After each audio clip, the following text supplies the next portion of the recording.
Hello, all you hardcores. Up to part two now with Kent, but Kent is not on. Kent's got technical issues. Sent him 5 links and he's devastated, as you can imagine. But the show must go on without Kent. What can you do? But we've got a Tony. Tony. I got greedy. I got greedy. We've got a Tony Bellew profile picture up. The disappearing man that's reappeared, and we see more of him now than when he used to box. So world class left up though he had Tony. So we're not going to rinse Tony today. We're not going to rinse him today. He's quiet on the old Conor Benn front though, isn't he? Old Tony at the moment. He's very quiet. Right. Let's have a little think about what's next for Dillian Whyte, aka the Can Man. Anybody who wants it can get it, as long as they've had COVID or if they're over 40. Now the Can Man, it looks like he's not going to be fighting Big Meech next, does it? So he could be a year away from a pay-per-view fight now, Dillian Whyte, couldn't he? Or he's going to have to step up and fight somebody like Wilder.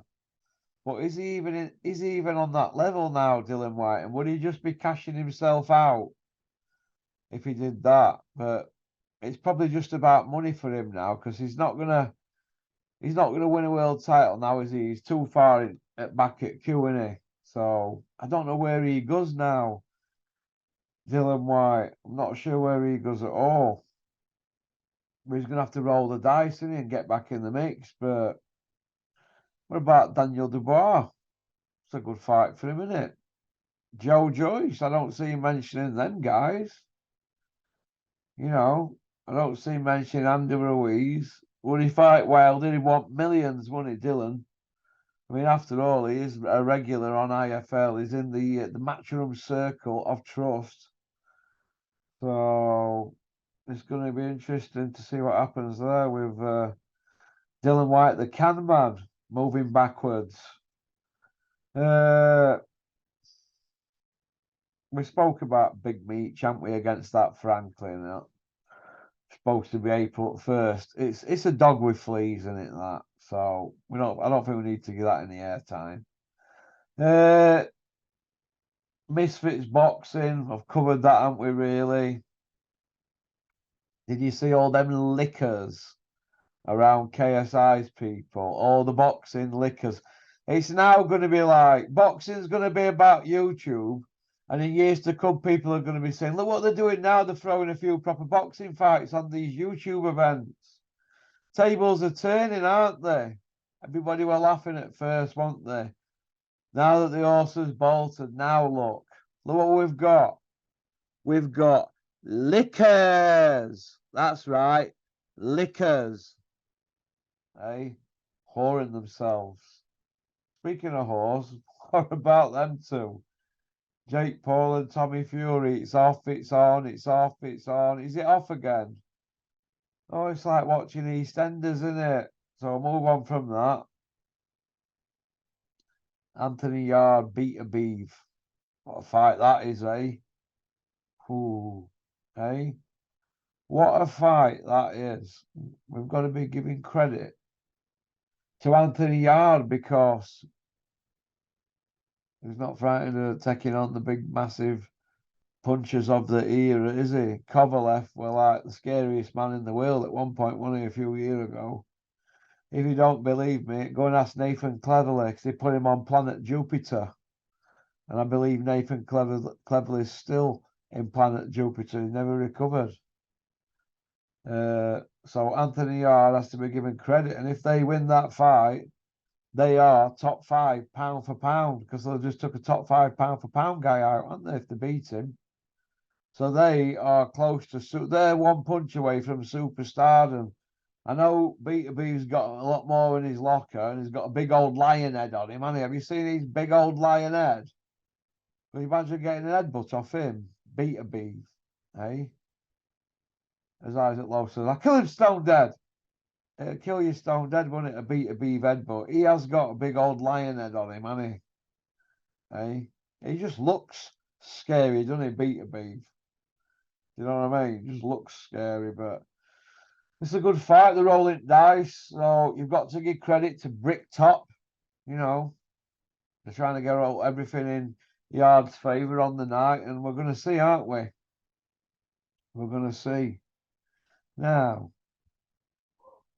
we're moving on to my favourite part now. This is the bit. These are the bits that I love. You know, this is feeding time for me now. You know, this is the main course, eh? Or joint main course today.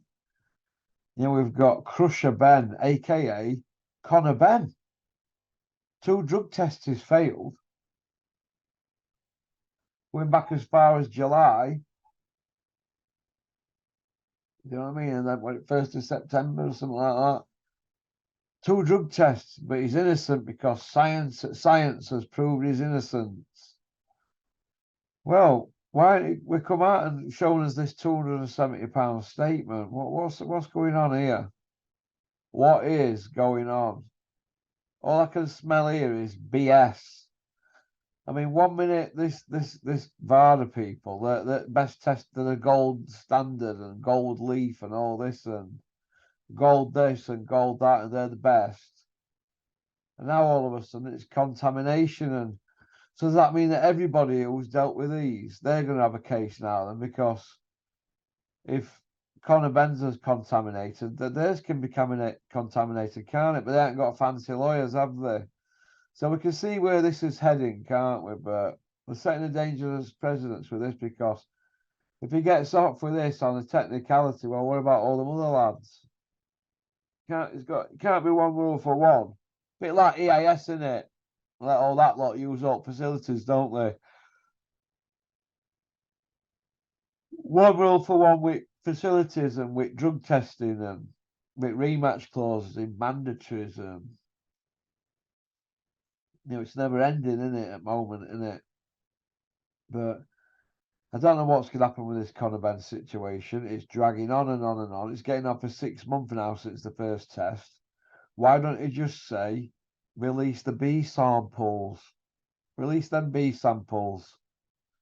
And let's take it from there, and let's be men about it. And let's have some ownership here. Let's have some hands up and say, do you know what? I'm a young lad. I took some bad advice. I got it wrong. Let's move on. Please forgive me. I've got all these people geeing me up in my ear hole, hanging out the back of me, telling me how great I am and that. And, I got carried away, and that'd be it. And then he could probably be back in driving seat in 2 years. Or he can go this route here, mugging us off. Because that's what it is. Plain old muggery. So they're mugging us off. But hey ho. Which brings me to the Liam Beefy Smith, Christopher Eubank Jr. presser. We've got Beefy there with his new smile. Not as good as mine though, but we've got Beefy there shouting off that Chris Eubank's never had a bird. Nobody's ever seen him with a bird.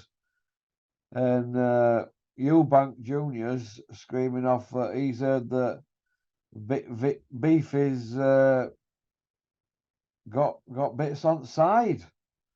So I don't know what's going on there, but looks like they're trying to sell this pay-per-view, don't they? I mean, can you imagine them writing scripts for that? I mean, they look like they were stuttering on the lines to me. So I don't know, but Beefy's got plenty of rattle all of a sudden, hasn't he? Which is good for him, isn't it? Because he plays the lad next door and straight shooter and all that, doesn't he? But now all of a sudden he's getting down and dirty. So are they going to have a tear up? Could it be a tear up? Could Beefy be looking to take him out cold? Is it worth a £50 bet on Beefy in round 1? Could you imagine that if Beefy put him on Planet Orbit in round 1? Could you imagine that the Beefy Brigade coming out on Twitter led by his brother, Paul Smith, a.k.a. Jim Royal. Could you imagine it? Could you imagine him leading the charge? Beefy's pound for pound and all that. Could you imagine that? Hey. I'm Team Beefy on this one, me, actually. I'm going to go Team Beefy on this. I've got a sneaky feeling they could have something up his sleeve. Either that or they're just all pantomime villains.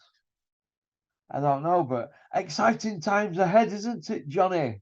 This is why we love this sport so much. Eh? This is why we love this sport so much. Go on. But where is Bean anyway? That's what we want to know. Where's Bean? We don't know, do we? But we hope he's well because we're missing him. Bean, we miss you, you know.